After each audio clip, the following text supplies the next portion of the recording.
I think my juices flow all the time. Absolutely, absolutely. You know as much as I know. Right now, we've been able to stuff the stuff. The curse is broken. NC State fans, finally. Finally. Hey, happy Thanksgiving. I mean, that's a triple play. The Wolfpack ain't for soft. It ain't for soft people.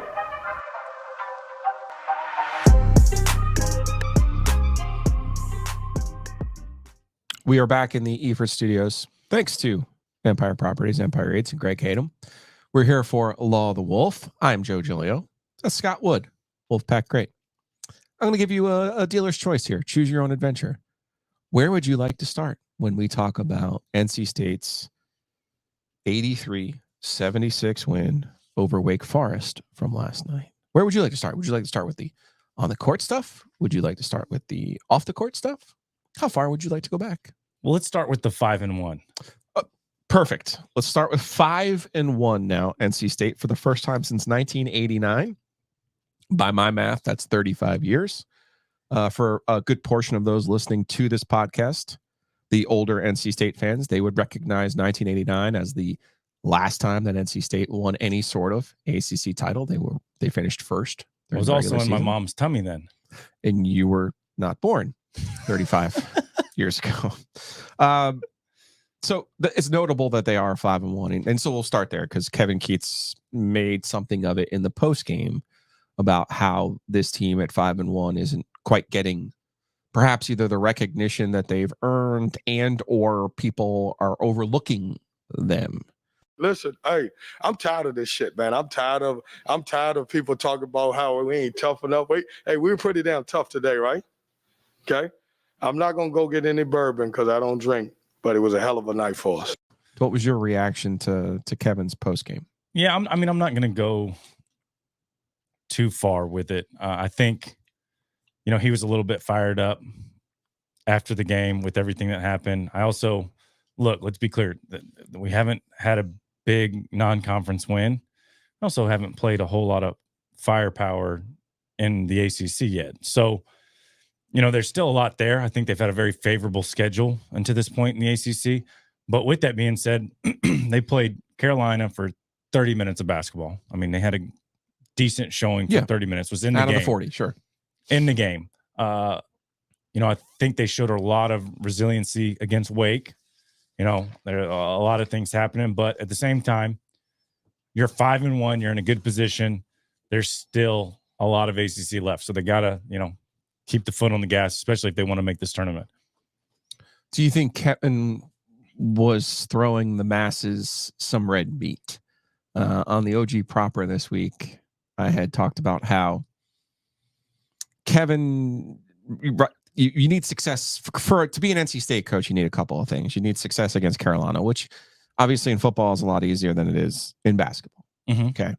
And if you don't have that, then you better have like the NCAA tournament trips or Sweet 16, Final Four. Yeah. Or maybe you can do the impossible and win the ACC without really having success against Carolina and Duke, which doesn't really seem possible, right? Or you can have like this larger than life personality, which we saw. Obviously, Jim Valvano's a template there. Mark Gottfried, who you had played for, had a lot of those traits as well. Kevin is kind of closer to the Sidney Lowe scale, where he's not going to say as much in his post games or with his media availabilities. He probably does say more behind the closed doors than we know. I'm sure Sid was the same way. Yeah.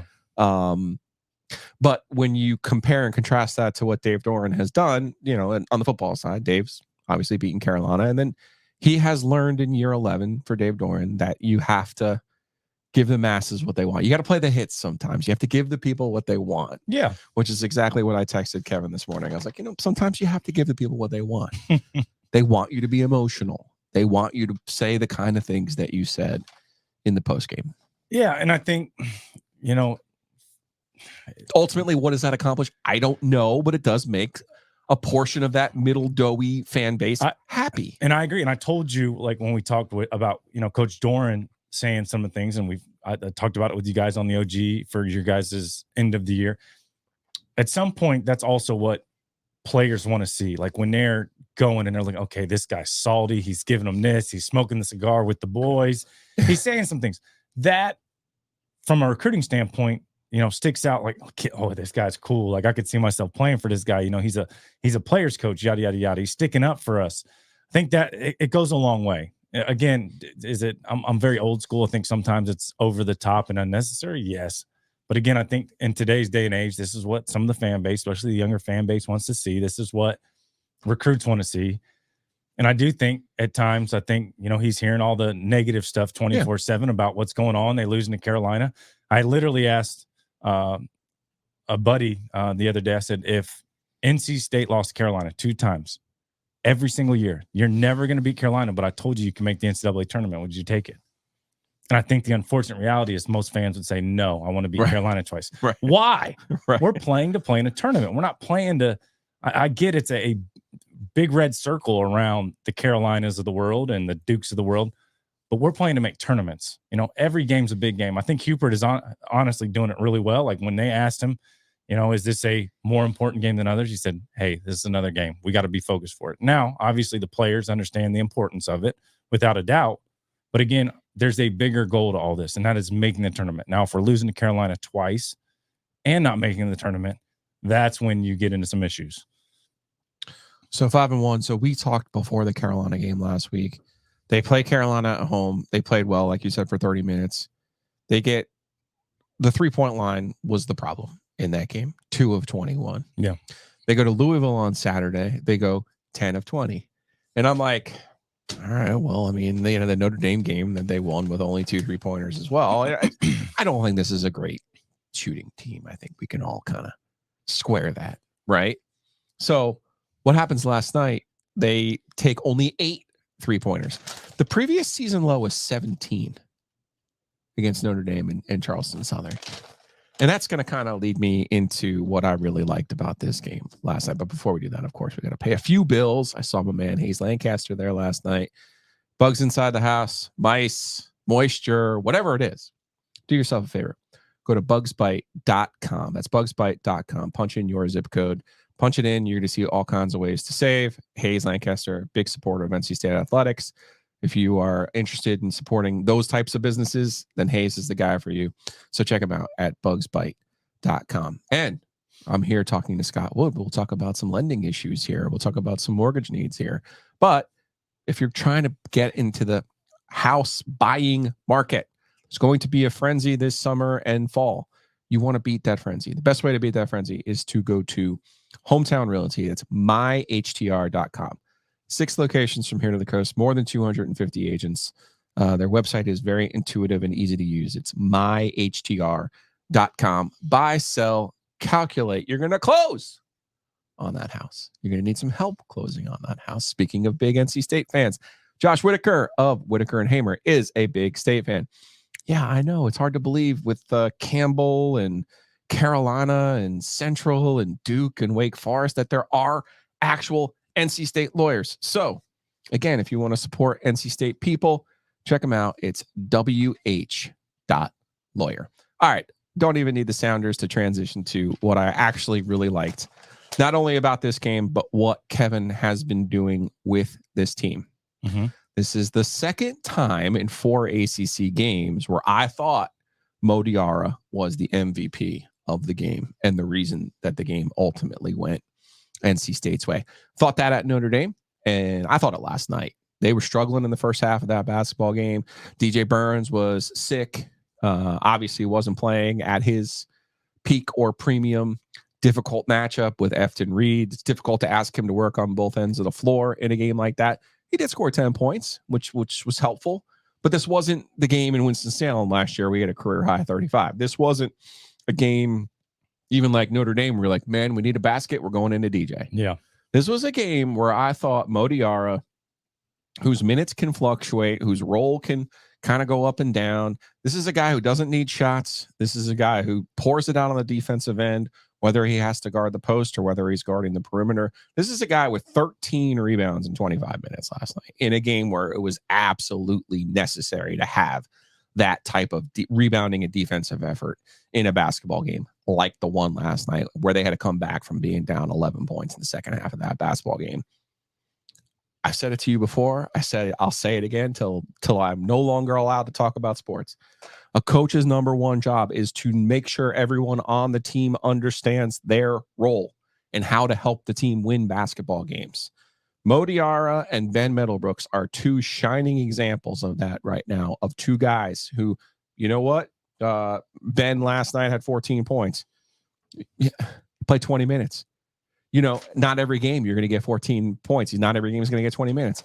But when he was needed, he came in and did his job. And I think those two guys right now, the more I see them, the more I like them.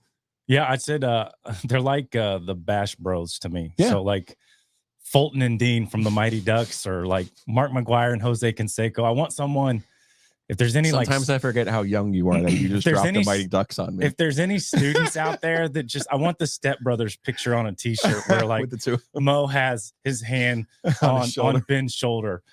I think they're just like, they got a little nasty to them. Mm-hmm. They've got a point to prove. Older, chip on their shoulder type of guys. Yep. They just understand that, look, if you're going to give me 5 minutes, you're going to get the best 5 minutes that you're going to get out of me. They're going to make mistakes. They're a little rough around the edges at times, but they play so hard. And I think in that game especially, you know, when things get chippy, people start getting ejected. Those are the type of guys as a player. You know, for me, it's Richard Howell. Those are the guys you want to go to war with. You know, I specifically remember we're gonna get Rich on this program. We can't keep talking about Rich. I know he's in town too. I know we can't do this. And he's playing pickup on Tuesdays at the Dale with us. Okay, so when you see him next week, you tell him I'll he text needs him. to join I us. could text him probably right now, and he'd love to do it. You tell him, because we can't keep. I know. We can't keep invoking him without bringing him on. But my point. So we go to Spain. So we're playing grown men. Like, you go over there, you're playing professional teams, whether it's while you're with the Wolves, one of your summer trips, or with the Wolfpack. Okay. So this was my junior year. So it was when TJ and them were all Yeah, that was the year. Trying to integrate and Thomas the new Tay, guys. all them. Yeah. And I don't know if it's the European ball or what. I'm absolutely cooking every team over there. I'm probably averaging 30. I'm playing the best basketball of my life. And I'm running baseline. And this 30-year-old just absolutely levels me. My shoulder gets pinned between the goal. And next thing I know, Richard comes out of nowhere and is just throwing a haymaker on this kid. And I'm just laying on the ground watching a scuffle. And Richard is just, absolutely taking on like 10 dudes. Absolutely unbelievable. And from that point on, I told myself, if I ever had to like get in a fight, I don't want to get in a fight. I'll break him up, but I don't want to get in a fight. I will go to war with that guy. And he has the exact same personality as these guys. They're going to set hard screens. They're going to do the dirty work. And those are the type of guys you want to play with. And I think last night you kind of see it. I know obviously Mo gets ejected at the end, but again, he's sticking up for his guys. Right. I think even he had a tweet this morning saying, I'm going to go to war with any of them. If you go up mine, I'm going at you. And that's kind of the mindset you have. And again, I think this younger generation loses that at times. Like, it's okay to have a little nasty on the court. Now, are we going to go to the extent of maybe, flipping a couple birds? Maybe not. But we can get to that. But we got to have a little bit of nasty. And I think they showed it last night. They showed a lot of grit, and they're able to kind of, pull it out at the end. All right. I love nothing more than when people tell me you were right, Joe. So I would like to take this opportunity to say to you, you were right, Scott, because you did 5 games on ESPN Plus? Yeah, I think so. Okay. Let's be totally and completely honest, okay? Those were not the most interesting games in the history of college basketball. They were mostly NC State blowouts. Yeah, it was rough. It's hard to call. That is my point. It is difficult to fill time, especially when you're doing this with Andrew. Well, I think all but one of the games was with Andrew Sanders. I think I had two. Yeah. Okay, so again, now you're working with someone you don't even know. And, oh my gosh, it's hard. Yeah, this isn't me being serious right now. In the second half of many of those games, while you're sitting here in the full on, let's just fill dead air, let's just get to the end of this game mode, you would often say and repeat that Jaden Taylor is an elite on the ball defender. Yeah.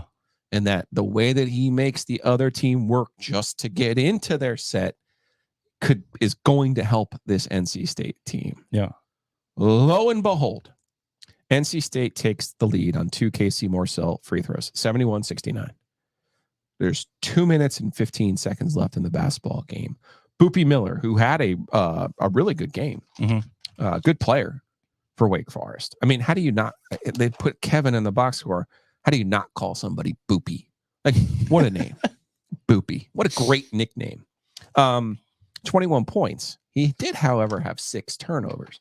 One of those turnovers was on the ensuing possession from the Morcell free throws. This was the turning point in the game. Yeah. Taylor knocks the ball out of his dribble onto the floor. He dives on the floor, gets the ball, has the presence of mind to call the timeout. NC State's ball. Next possession, DJ Horne, who is emerging as the closer on this team, knocks down a jumper, makes it a 4-point cushion, and basically the game is elementary from there. So I want to say to you, you were right about Jaden Taylor. That's a long way of me saying you were right about Jaden Taylor. But also, again, when we talk about guys, Jaden Taylor comes over from Butler. I'm sure he was sold on, hey, you could be Jaquavion Smith. Hey, you could be Jarkel Joyner. Hey, we'll give you every shot you want. Hey, you do this, you do that. Instead, he does score. He's second on the team in scoring. How many points did he have last night, though? Last night, he had 12. He was 12 and 5 last night with 2 steals. He made 8 free throws, so he was clutch down the stretch there. There were a lot of he took a lot of the late free throws in this game. This is another example of a guy, though, knowing his role, embracing his role, and contributing to what this team has become. Yeah, I mean, I say it all the time. The hardest thing to do as a player is to understand, you may be asked to do a little bit less than what you're used to. And honestly, I'm surprised. Obviously, the free throws, eight free throws in that game. Watching, I didn't realize he had that many points. Yeah. No, they were all late. But I would also say for a guy that, wasn't scoring, and maybe, he's known for being a scorer coming from Butler, to be able to, not play great on the offensive end and still give you that at the end of the game says a lot about him. All of them, the last 3 minutes of the game, absolutely put on the clamps, was not giving up much. And, I took a couple of my kids that are on my program to the game, and I was texting them. I was like, just watch the intensity down the stretch on the defensive end. They did not get a lot of easy looks the last 10 minutes of the game. It was a lot of free throws. But it happened because they were able to get stops, and then they finished with the rebound. Mo Diarra, Ben Middlebrooks cleaning it up. A lot of trash. Yeah. In the best possible way. Yeah. Ugly game, honestly. But second half I thought was ugly. First half was. But I think they did it ugly because they made it so ugly on them defending and making Wake just take tough shots after tough shots, finishing with the rebound. And then they'd come on the other end. They didn't necessarily, make a lot of shots. They had a few and ones down the stretch. Yeah. I thought it was State's a lot of baskets. fouls. I thought State's baskets in the second half were all tough. Yeah, and I think that's Wake did a good job defending as well. They put their hand in the cookie jar too much, and came over the top too much, and NC State made free throws to be able to close it out. I like to call that getting cookie jarred. It's an actual technical term in basketball that I'm not sure that you're familiar with. All right, I do want to talk about DJ Horne. I want to talk about his performance and how that game went. But first, of course, breeze through. 17 locations in the state of North Carolina. They're there for you. Gas, beer, coffee, snacks, you name it. Home base there on Whitaker Mill and home base. Yeah. Where Trinity and Edwards Mill. Look at me getting my names wrong. Don't just know that there's a breeze through near you. Take care of you. Go get your dark roast coffee. There's one in Garner too. I got Garner on the brain over here. I got North Raleigh on the brain. Edwards Mill, Trinity. Go check them out at the Breeze Through.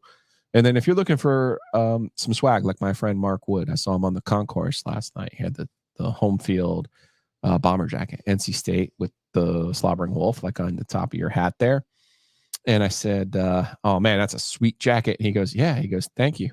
Thanks for helping me. Because he used the promo code OG23. You could save 15%. Do yourself a favor, go to homefieldapparel.com, use that code OG23, and you will save 15%. All right. Again, continuing the theme of today's program, knowing your role, understanding your role, and applying yourself into those roles. And, you can't assume anything in the summer. Like you said, you come in, you're Jaden Taylor, you average 14 points a game at Butler. You're thinking, all right, I'm going to be this. You're Mo Diarra. You didn't play that much at Missouri, and you're looking at State going, oh, I come in there and heck, I'll play 25 minutes a night. It'll all work out for me. Like, everyone always has the best case scenario in their head, right?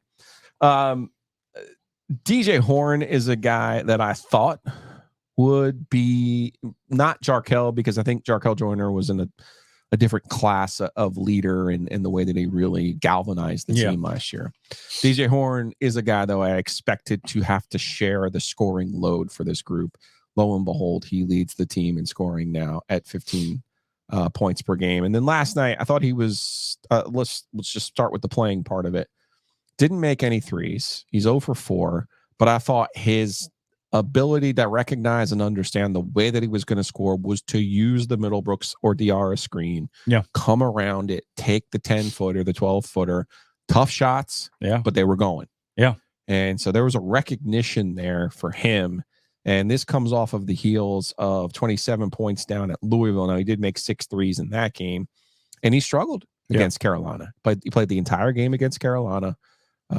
He made only 2 of 16 shots, scored 6 points, which is not a season low because he only had 5 at Ole Miss, but one of his worst performances of the year. And I had talked to him last week on the program, and he said he grew up a Duke fan.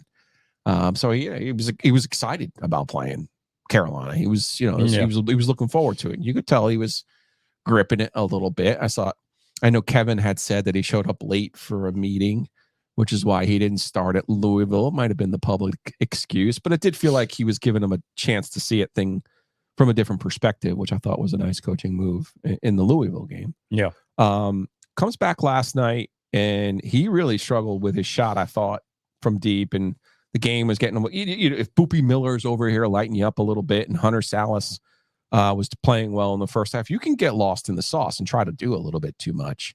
And I thought Kareem Richardson, who ended up finishing this game after Kevin Keatts got thrown out with 3 minutes and change left in the first half for 2 technicals, I thought Kareem did a nice job, pushing the right buttons and understanding when DJ Horne needed to be in there and when DJ Burns needed to be in there. And it did seem like they were taking turns, the DJs, of being the primary driver of the offense.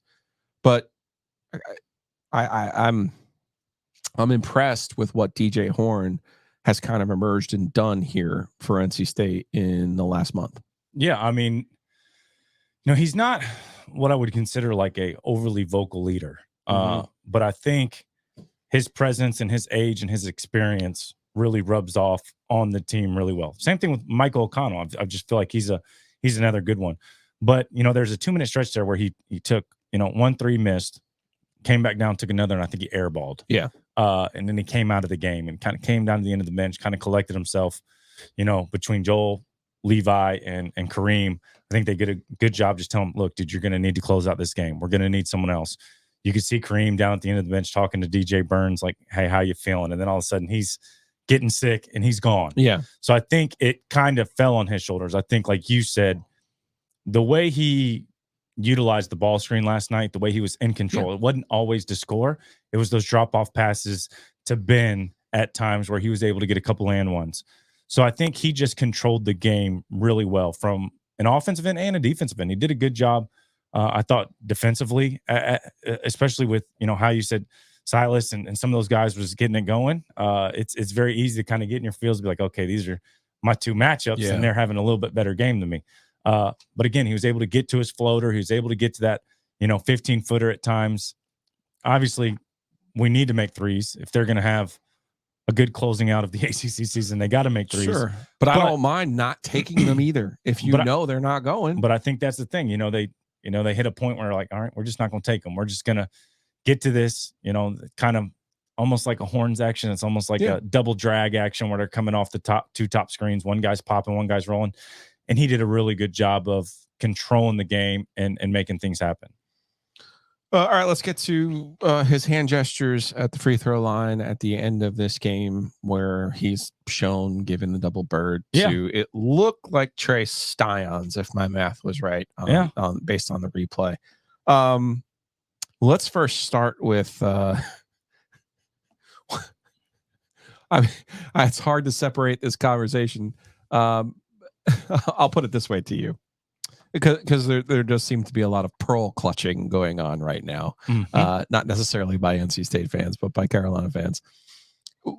Would people be just shocked if they could actually hear what is said? Yes. In the course of a basketball game. Yes. Yeah. And look, I've read a lot of message boards this morning, and the disappointment and disgust of, there's kids watching. This isn't pearl clutching. I understand. Performative. I understand it. I am also here to tell everybody that, when you cross that line, I like to consider myself a very nice person. I like to think if you saw me on the street, very positive I have no nice problem. Person, yes. Having a conversation with you, talking about this, that, politics, whatever we want to do, we can go down that road. Okay. As soon as we get on the court, people probably would not like me very much. There's kind of a red that when you cross that court that something else happens now, to the point of giving the double bird. Me personally, maybe not. I not to the official, not during the course of the game, but no. There is a heat of the moment. There's some ugliness that goes on in a basketball game that a lot of people won't fully understand, and I get it. But do you think people could process, not only like normal people, could process like what a coach says to you sometimes? No. What a coach says to an official sometimes, what a coach says to one of your teammates potentially in practice. Like, do you think normal people could like actually hear those conversations and be like, I think that's the face. It'd just be like, you can't say that. I tell everybody, I wish everybody could just put on headphones for one of my games overseas I played for 2 Serbian coaches, and I just wish they could have the luxury of just hearing some of the things that are said. Like my manhood is questioned. My ability to do things is questioned. But that's just sometimes, and again, as a coach, every person is coached different. Some people you can get on, Calvin's one of them. Sometimes you got to, bring them along. You got to figure out. No matter how many times we mention him, he's not coming on this podcast. Just to set a precedent. Listen, a great player, but sometimes you got to know the right buttons to push. Different. Like with me, you can mother F me. You could say this. You could say that. I've always been raised that you shouldn't need a rah-rah speech to step on the court and play hard. Some people do. Right. That's just how it is. So, again, it's the heat of the battle. Listen, I think he understands in the moment he went a step too far, without a doubt. But again, it was an intense game. A lot of things are said. Your mamas are brought into it. Your dads are brought into it. Right. Your kids are brought into it. Things happen in a game that people don't realize that it goes way too far, but it's also just part of the game that, it happens. I still want to know what Mark said to Brian Dorsey in the ACC tournament game in Atlanta it was just those two were going at it in that game. Listen, I've said some things to, I'm not going to say it on here, but I've said some things to some officials, and to this day, I don't know how they didn't take me out. Like I've said, you didn't use the magic words. I've said things about their daughters. I've gone a long way when things are not going right. You say a lot of things. Now, I probably said it in a very professional way, but it's just things get nasty. 6 technicals last night. Kevin gets tossed for 2 of them. I thought he earned the first one where I was sitting and you were sitting, I think, behind the state bench. The magic words were not used. So I was curious as to how Jeffrey Anderson ended up coming up with that second technical.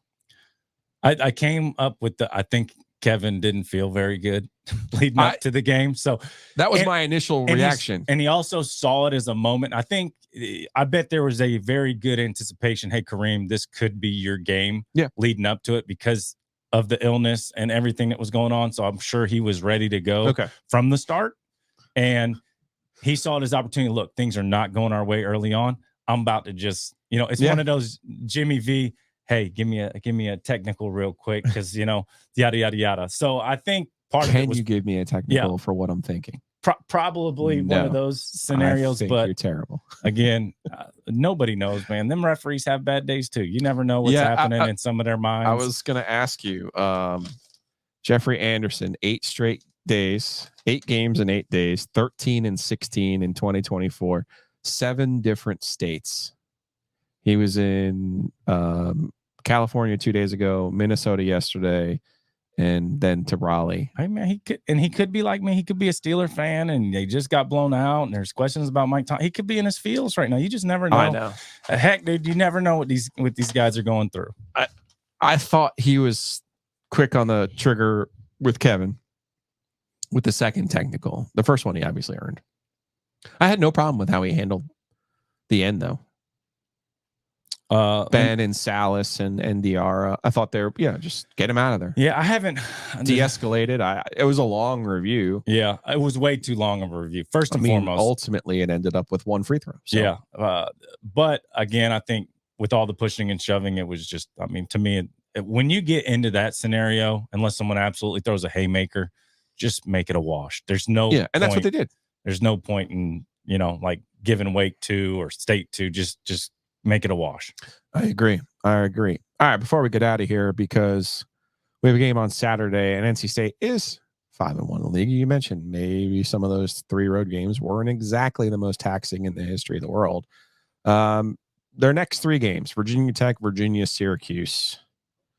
Virginia and Syracuse next week are both on the road. One thing I thought that was important that Kevin said last night was he told the team, "Hey, we won 3 games on the road. Don't give them back." Mike Young, outstanding coach. Virginia Tech, an interesting team because they did not play well outside of the league, save for a win over Iowa State. They're kind of in that big doughy middle of the ACC right now at 2-3, coming off of a home loss to Miami. But you look at who they've played in the league. You're talking about, they beat Louisville, okay? But the last 4 games, they're 1-3 in their last 4 games. Wake, Florida State, Clemson, Miami. So they've kind of been through it a little bit, is what I'm getting at. How do you see the matchup with Virginia Tech? As I say to a person who performed as a white wing, Virginia Tech is not the most athletic team in the history of basketball with all of their white guards that they have. So in theory, NC State is the more athletic team than Virginia Tech. But how do you see this one shaping up for a noon start on Saturday? Well, first off, I hate noon games. Let's start there. I mean, you saw sleepy. Yeah, it's miserable. I always like the road team in those noon games. It's good for a fan because you just get it out of the way and move on, and then you have the rest of your day to play and do some stuff. But as a player, it sucks. I mean, I similar to this Wake game, I think it's a very similar style. They're going to be a physical team. They're not afraid to hit you in the mouth. They're not afraid to be a little nasty. I thought Virginia Tech played Miami really, really well, and I know things did not go their way the last couple minutes of that game. So they played them really tight. And I would say Miami's very similar to kind of what, State in the idea that they're very athletic, very quick guards. So again, I'd imagine. Look, I don't think NC State's ever going to be the team that's going to just come in and beat a bunch of teams by 20. No. So nobody's rolling the ball out for this team. I think they're going to be in some dogfights. I think they've proven that at the end they're going to make free throws. They're going to defend these last 2 minutes really hard. So you're going to have to find a way to score on NC State at the end of games to be able to close it out. And they've done a good job of, even at Notre Dame, that last 10-minute stretch, dude, they just put the clamps on Notre Dame and they struggled. So it's going to be one of those games where it's going to be back and forth, and it's going to be, can NC State get those stops at the end of the game to close it out? All right, so there's a Wednesday game next week. That means you and I will talk on Tuesday of next week. Also, very special interview I will have for us next week. Everyone knows now that Jared Goff is the quarterback of the Detroit Lions, but in 1991, the last Detroit quarterback to win a playoff game was NC State's Eric Kramer. Eric Kramer has an amazing story. So we will have that interview next week, and we'll have Scott Wood, and we'll be talking all kinds of Virginias. We have Virginia Tech to review and a rematch at Charlottesville to look forward to. That'll be next Tuesday right here on Law of the Wolf. If you haven't already, please hit that subscribe button right there on the YouTubes, Apple, Spotify, the Googles, you name it. Follow us. 5 stars only, positive vibes only. We will see you guys on Tuesday.